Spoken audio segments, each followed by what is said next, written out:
ৰাইজেও কৈছে জয় জুবিন দা আৰু ময়ো কৈছো জয় জুবিন ৰশ্মিতা এই মুহূৰ্তত ৰাইজে কৈছে জয় জুবিন দা আৰু ময়ো কৈছো জয় জুবিন দা কাৰণ জুবিন দাৰ এই সন্মুখত মোৰ সন্মুখত বাহনখন আছে আৰু এই বাহনখন দেখাৰ পিছতে সকলো লোকৰে চকুলৈ দেখিবলৈ পোৱা গৈছে কোনেও এক প্ৰকাৰ চকুলো ৰখিব পৰা নাই সকলোৰে চকুলো আৰু জয় জুবিন দা ধ্বনি দেখিবলৈ পোৱা গৈছে যিফালে চোৱা যায় সেইফালে জুবিন দাৰ অনুৰাগীয়ে আগ বেটি ধৰিছে আৰু এই মুহূৰ্তত ২৭ নম্বৰ ৰাষ্ট্ৰীয় ঘাইপথৰ পৰা জুবিন দাৰ বাহন যি ছাৰ্ভিচ লেন আছে ছাৰ্ভিচ লেনেৰে আহিছে আৰু ছাৰ্ভিচ লেনৰ পিছফালে যোনে যিমান পাৰে গামোচা ছটিয়াইছে ফুলৰ মালা দিছে তেনেকুৱা ধৰণৰ এতিয়া পৰিৱেশ আৰু যিখন বাহনত আহিছে সেই বাহনখনত লিখা আছে হে শিল্পী তোমাক সশ্ৰদ্ধ প্ৰণাম জুবিন গাৰ্গ অহা বাহনখনত লিখা আছে হে শিল্পী তোমাক সশ্ৰদ্ধ প্ৰণাম আৰু সকলোৱে এনেদৰে আপোন শিল্পী জুবিন গাৰ্গক স্মৰণ কৰিছে আৰু শেষবাৰৰ বাবে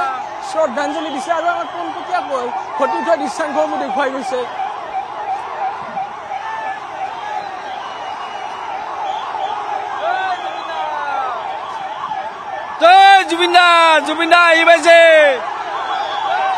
জুবিনদাৰ বাহনখন এই মুহূৰ্তত ২৭ নম্বৰ ৰাষ্ট্ৰীয় ঘাইপথৰ পৰা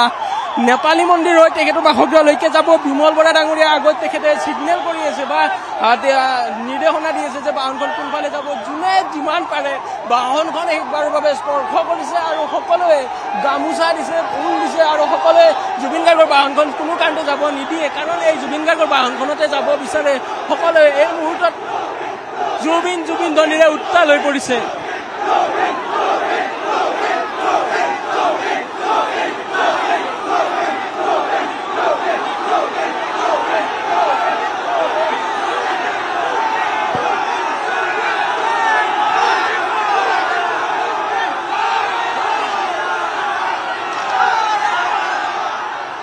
জুবিনদাৰ বাহনখন নেপালী মন্দিৰৰ ফালে সোমাই গ'ল অৰ্থাৎ জুবিনদাৰ বাসগৃহৰ ফালে ৰাওনা হ'ল যোনে যেনেকে পাৰে তেওঁক সম্ভাষণ দিছে বা শেষ বিদায় দিছে যোনে যেনেকে পাৰে গামোচা দিছে ফুল দিছে এক প্ৰকাৰ লোকাৰণ্য ২৭ নম্বৰ ৰাষ্ট্ৰীয় ঘাইপথত দি বাট নোপোৱা এটা পৰিৱেশ বা পৰিস্থিতি এই দৃশ্যাংশ আমি চাই থাকিলে আপোনালোকে অনুমান কৰিব সতীৰ্থ প্ৰভাত সিঙে ৰাতিপুৱাৰে পৰা কষ্ট কৰি দেখুৱাইছে যে যিফালে চোৱা যায় লোকাৰণ্য লক্ষ অনুৰাগী ওলাই আহিছে আৰু জুবিন গাৰ্গৰ এই শেষ বিদায় সকলোৱে সহযোগ কৰিছে সহমত প্ৰদৰ্শন কৰিছে জুবিন গাৰ্গ অবিহনে অসম হলে এনেকুৱা এটা পৰিৱেশ বা পৰিস্থিতি এই মুহূৰ্তত সতীৰ্থ প্ৰভাত সিঙে লহৰাৰ পৰা পোনপটীয়াকৈ দেখুৱাইছে যে জুবিনদাৰ বাহনখন প্ৰায় এতিয়া ২০০ মিটাৰ আগত আৰু তাৰ পিছতো এনেকুৱা কিলোমিটাৰৰ পিছত কিলোমিটাৰ দীঘলীয়া লাইন বা শাৰী এই দীঘলীয়া শাৰী দেখি আপোনালোকে অনুমান কৰক যে জুবিনদাৰ অনুৰাগী কিমান আছিলে জুবিনদাক মনে প্ৰাণে হিয়া ঢাকুৰি কিমানে ভাল পাইছিলে এইসমূহ দৃশ্যই কিন্তু প্ৰতিহৰণ কৰিছে বিমল বৰা ডাঙৰীয়া আগত গৈ নেতৃত্ব দিছে বাহনখন যাতে কোনো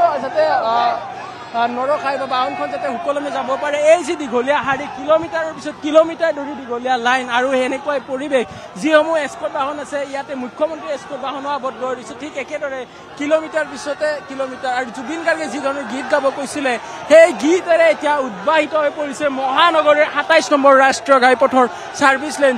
দোষ দিশে আকাশে বতাহে এটাই নাম সেয়াই হৈছে জুবিন